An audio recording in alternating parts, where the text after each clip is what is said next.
just want to talk. These are video formats that I've kind of wanted to do for a while. I have a few topics in mind, but with today's news about what's happening with Xbox and stuff, I feel like today was a good day to kind of just do it.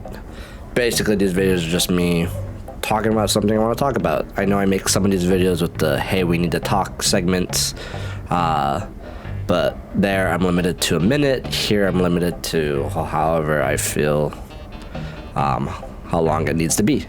That being said, thank you for joining. Thank you for listening to me rant. So, for those who don't know what happened today, Xbox announced the closure of another 4 studios. For those who don't know my background on Xbox, it's basically, I've always been a Nintendo kid, as you can see just from my background, followed closely, I think, by PlayStation. The last few years, PlayStation, actually the last decade, PlayStation has made franchises that I have fallen in love with.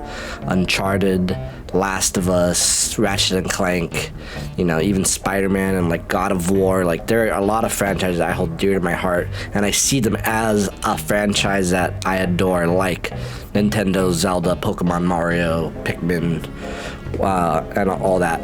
And over the years, Xbox has been trying to do that. Xbox, for those who don't know, owns my favorite franchise of all time, Banjo-Kazooie, and it's been a running gag between friends and family that when are they gonna release the next Banjo? They do nothing with Banjo. They made a great remaster of it in 2008, 2009 or something like that, and then they made a sequel to the original games that I did not care for. And the only thing that's happened to Banjo since is his inclusion in Smash, which was more of a Nintendo idea, and Xbox kind of just shaking their head, letting it happen. Now, obviously, my hatred for Xbox stems that they don't do anything from Banjo, but I also really want Xbox to succeed. Franchises like Halo are really near and dear to me, but honestly, that's where my list ends, Halo and Banjo. But I've always been rooting for Xbox. Phil Spencer, the president of Xbox, has always been someone I really like listening to speak.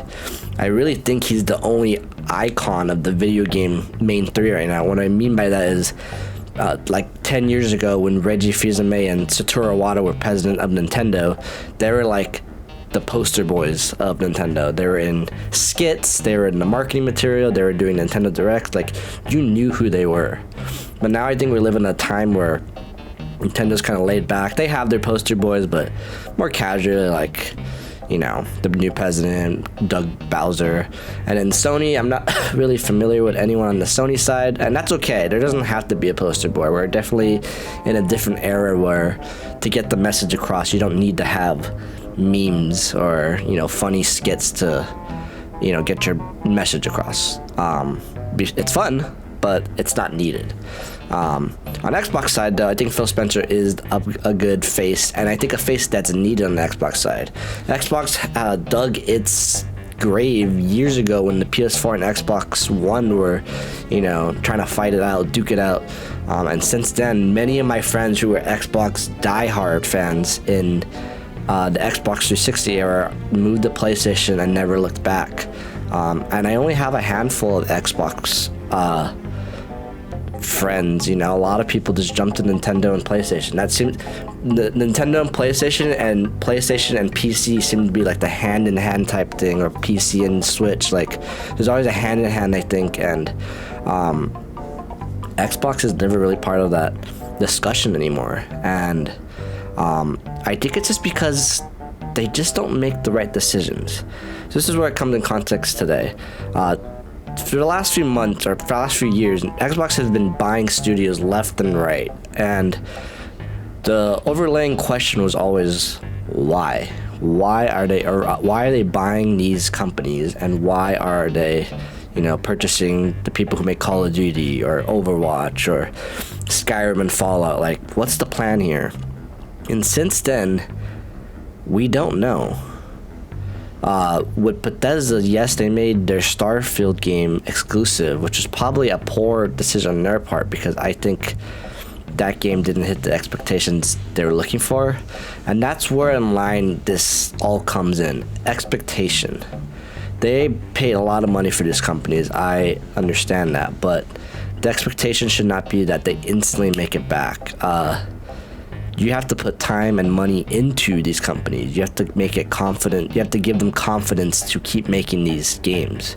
The biggest one that people are talking about today is the company, the studio that made Hi-Fi Rush, which was a phenomenal game last year. Literally the only game that made me turn on my Xbox last year, mind you. A game that I was actually going to buy on PlayStation this year because it just came out on PlayStation. But I had other games to play, so I don't want to replay a game I already beat. And I was actually gonna push that replay to when it came out to Switch, because that's been rumored for a while. I'm like, that's a fun Switch game I can play like in bed and stuff. Like, that company got many awards last year. Many people, personally, I think gave the game of the year to them, because I think a lot of people felt it was special. And it was honestly the Xbox title I think they needed. I think commercially, probably not as successful as Starfield, but reception-wise, it might have surpassed it. Don't quote me on that. I'm not sure on that, but I just feel like a lot more people were talking positively about Hi-Fi Rush rather than the divisive Starfield. Even myself, I was immediately attached to Hi-Fi Rush, and I didn't give Starfield a chance, so I can't say nor or day. But that's besides the point. So that studio, the studio that I just gave immense respect to and, got many awards last year, they shut that studio down. And I really wish Xbox kind of phrased it, symbolized it as like, what's the plan here? Why? And that's just one studio. They shut 3 other studios down. That's not including the studios they shut down earlier this year. That's not including the studios they shut earlier at the end of last year. Like, they're just shutting down studios, and it makes no sense. And people are narrowing it down to, well, the games aren't selling as well as they should. To my point being, well, what is your expectation? Xbox has been trying to sell their Game Pass for the last few years, and I think at least the way I saw it is when they bought Activision and Bethesda, the idea was probably like, now we can release their old games and put them on our Game Pass. Now we can release Call of Duty Modern Warfare 2. Now we can release Fallout 3 and 4. We can all put this on Game Pass, and really it won't cost us a dime because we own these companies now. These are our games, yada yada yada. Because Activision and Bethesda do have a very juicy library that they can put on Game Pass that I think a lot of people will be interested in. But I don't know if they didn't think this through or what the game plan was for newer games. Because with Game Pass, you got to pay a subscription once a month. And when you're putting, games that cost millions of dollars to make, how do you expect to make money back? Like, what's the game plan there? Like, there is not, I think, a sustainable market there of, like, if you want games like, I can't even think of one if we're gonna go on the PlayStation side. If you want games like God of War Ragnarok or Uncharted 4 or Last of Us 2, like, to this degree where it feels like it's an event when they come out. When The Legend of Zelda Tears of the Kingdom comes out, like, that's an event. People take off days for work and stuff. Like, if you want games to that level of caliber and you're gonna put them in Game Pass, you're probably not gonna make a profit. And I would love to see, and again, I wish Xbox was more transparent. I get why they aren't, because they're probably not making that much money, but I wish they're more transparent, like, Starfield. This is how much was on Game Pass. This is how much was on Steam. This is how much we sold on the Xbox full price, not Game Pass. Because honestly, the only way I play Xbox games nowadays are on Game Pass. But it got me thinking today, like, when was the last time I touched a game? And like I just said, I think the last game I played on my Xbox on Game Pass was Hi-Fi Rush, which came out, I think, in January last year. It's been over a year. I've given Xbox money for a year, and I haven't really done anything. I've played little small games here and there on my Game Pass. I know, I guess I played on I had the PC Xbox version, and I know I played City Skylines, and, there's some other games I played, but I don't touch the Xbox as much, as one would think. And that's the issue. I think the issue is with Xbox is I think people are just losing confidence in them. I think people I just think people are losing confidence in them. I lost confidence in them to the extent that I actually canceled my Xbox Game Pass today. One, kind of to show a message, people say pay with your wallet. I know a lot of people on Twitter I saw were canceling it, and I'm not doing it because they are. I actually canceled it before I even saw on Twitter, but I thought it was interesting that a lot of other people were canceling as well, because I don't know what's next.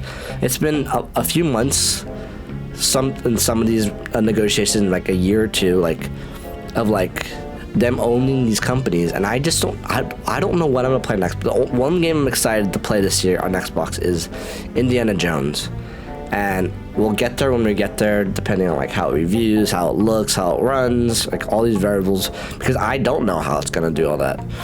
When Xbox games that are people are excited for, like Redfall, like Halo Infinite, at launch they're a buggy mess, or they just don't work. I'm not confident to give Xbox my dollar anymore. And for years, I've always said that I want them all to win. If Xbox makes great games, I play great games. If PlayStation makes great games, I play great games. If Nintendo makes great games, I play great games. If they all make great games, then I'll play triple the amount of great games. That's the way I see it. And the problem is, I just feel like one of them, Xbox, has not been producing great games. And because of that, I've stuck with my Switch. Because Switch has showed me that, even in the later years of its life cycle, it can produce some fun games. PlayStation, they make brand deals with Final Fantasy where they can, produce good games. And, and people are going to bring up PlayStation's not making any great games. But that's the thing. They don't need to make great. It's the promise of I know they will make great games eventually. I know that they're going to make another God of War eventually, and I'm going to love it. I know that one day they may touch Uncharted again, and, it'll be great, I hope. They've talked about Last of Us 3. Ratchet & Clank's probably in the works. We know Spider-Man 3 is coming. It's the promise and the confidence that, and the hope of I trust PlayStation. I trust Nintendo. Maybe they don't have anything announced now, because honestly, they don't. Both of them do not have any games that I'm ecstatic for this year. Third parties are definitely carrying this year, if I'm being honest. But they sustain that hope that I'm oh yeah, we'll get there when we get there. With Xbox, I've held hope over and over, not just for a new Banjo game, because I don't know, but for other games, I'm just not excited for anything. And I actually was listening to a podcast today. Shout out to Kinda Funny Games with Paris. I think his name is Paris Lilly. He made a great point. I don't know if I want a new Banjo game now, because frankly, whoever makes the Banjo game, Banjo is not going to sell copies. I know that. Banjo is not a hot commodity of the world, because if it was, they would already had another game. I understand that Banjo would be a game for me and probably a few million of us, but it probably wouldn't make money. It probably is just more of a passion project, a fan project to shut up the fans. But Paris in this podcast made a great point of while whoever makes the new Banjo game, if it happens, it's probably not going to sell well. Xbox is going to look at it, and they might shut them down. That's how they're looking at these numbers, and I really do think they're comparing it to Call of Duty numbers, or Overwatch players. They're looking at these high Activision numbers, we want this, and this isn't this, so it's not worth our money. And Microsoft's a very big company. They can afford shutting down companies and not making a dent in their bank account. So now I'm scared if Banjo does come out. I'm in the middle of a rock and a hard place. I want to support it. How do I support it? Because again, I would probably be playing Banjo on Game Pass, but then I'll feel like, well, now I have to buy the game, so it shows that I want the game. Like, I don't know. It's a confusing topic. It's a confusing way to approach it. It sucks. My heart goes to all the employees that, you know, lost their jobs today. It's very unfortunate, and to everyone who's lost their job in the last few years. And it's so scary looking at the video, a hobby that I truly do love, a hobby where when I play a game, you know, I make it a thing where I don't skip the credits. I don't read the credits because obviously these names, I don't know these names, but I respect it enough to where, like, let's scroll through the credits, you know, let's roll through the credits. It's okay if it's Final Fantasy VII Rebirth, like 10-minute credits. Like, I love the game enough for, like, I'm thankful for all these people who helped make this game, because when I play a game, I love the craftsmanship. I love the detail that it's put into these games. And it sucks that, you know, even a game like Hi-Fi Rush, when the credits rolling and I'm appreciating all these people, now all these people that I appreciated don't have a job for something I was just moved by. Like, that's terrifying. And, you know, unfortunately, this will impact Xbox, and I don't think they realize it yet, or maybe they do, I don't know. It will affect the whole video game culture as a whole, but I think Xbox mainly, because why would you want to work at Xbox after this? And that's not me being cynical, but, like, if I was a game developer, you know, just, you know, got all this experience, and now I'm looking for a job, I'm looking at the 3 companies, you know, and PlayStation is at fault of this a lot of times too. I think Xbox has laid off more people, but PlayStation has also shut down companies. And I'm looking at all these companies, like, where do I want to work? That's a scary discussion I would hate to have with, like, friends and family. Like, you're basically weighing your chances, like, where is my chances of not getting laid off the highest? Like, how do I weigh this? And that's gonna, you know, it's gonna have ramifications of, like, the quality of games. And, you know, we're already seeing it in, like, the quality-esque of, like, a lot of games are going live servers because that's where the money is. Everyone's trying to, you know, mimic the success of, like, Fortnite, you know. And some people, I've had arguments with people like, oh, that's not how gaming is going, but it is how it's going, you know. Overwatch was a great game that was being sold for $60 for years, and they thought, how can we make more money? And they made it a free-to-play game, you know. Some, you know, casuals might say, like, oh, look, it's free, that's nice, but that's not how it works. It's free because things are being blocked out, you know, cooler things that you would have got in the $60 package, you know. That's another topic for another day. But my point is, I just hope Xbox figures it out. Like I said, me canceling my subscription is me kind of showing that, like, I'm gonna focus on PlayStation and Nintendo. I'm not gonna worry about what Xbox does or announces. You know, every Xbox conference, I hope that they show games that I want to play. I watch it, you know, and I don't get the games or the one game I really want. But I always leave those conferences like, well, not for me, hoping that it's for other people. And then, you know, I hear things, talk to people, you know, talk to friends about it, like, and it's just this discussion that, like, people aren't talking about.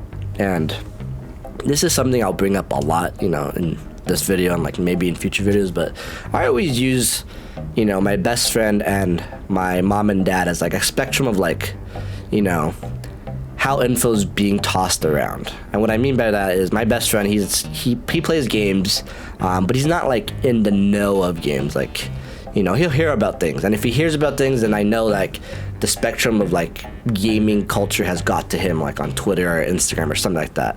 And then my parents are not gamers, and they get all their information off AOL messages and the news broadcasts. But if info reaches them, like, if they have one of the people they watch, like, talk about, like, the new Nintendo Switch, like, you know, that's how I know it reaches that. And Xbox just never reaches that, you know, that amplitude of, like, info. Like, they're never talking about this and that. They're never talking about the Xbox conference, but they're talking about the new Pokemon game coming out, or Last of Us, the TV show. Like, you know, like, it just doesn't get that, you know, cycle of, like, hype. A few months ago, my dad literally asked me, like, is Halo still a thing? And that's where I'm like, damn, Halo's really in a rough spot if my dad doesn't know about Halo anymore, you know. And my dad knew about Halo before we even owned an Xbox, before Halo was even in the household. So like, you know, that's how I kind of measure like how, not successful, but like how well someone's job is doing. And it goes both ways, you know. My parents, we had a Wii U in the house for years, and my parents still don't know what a Wii U is. And again, that's because the Wii U did an awful job of like, you know, trying to showcase what it was trying to do, yada yada yada. So like, it goes both ways. Like, even sometimes when things I like aren't going the right way, like, you know. So that being said, like I said, Xbox, I hope you figure it out. Competition is good, and I really do think Nintendo's playing its own game. So if you let PlayStation rule all for free, then I do think that is a doom and gloom situation. You know, people are saying on the internet like, oh, maybe Xbox should just go away and everyone would be happier. And I really think that could actually be worse. Like, obviously, if Xbox goes away, their whole division will be laid off, which isn't fun. But also, like I said, PlayStation won't have anyone to compete with, really. And they would probably start closing down studios because they don't need to make as many games. It could be a ramification of like a bunch of horrible things. So I think best case scenario is Xbox getting it together. Hopefully, every time I read these bad news, I'm just hope like this is the worst, so the storm could clear, and then we'll start getting the games we want and the news we want to hear and a better value. But I mean, I keep saying that, so who knows? Hopefully next time I have a better topic, a more positive topic to talk about. But again, my heart, my condolences to people who lost their jobs today. I hope another gaming company picks you up, or if you're done with gaming, I hope you find something that you're just as passionate about somewhere else. Adios.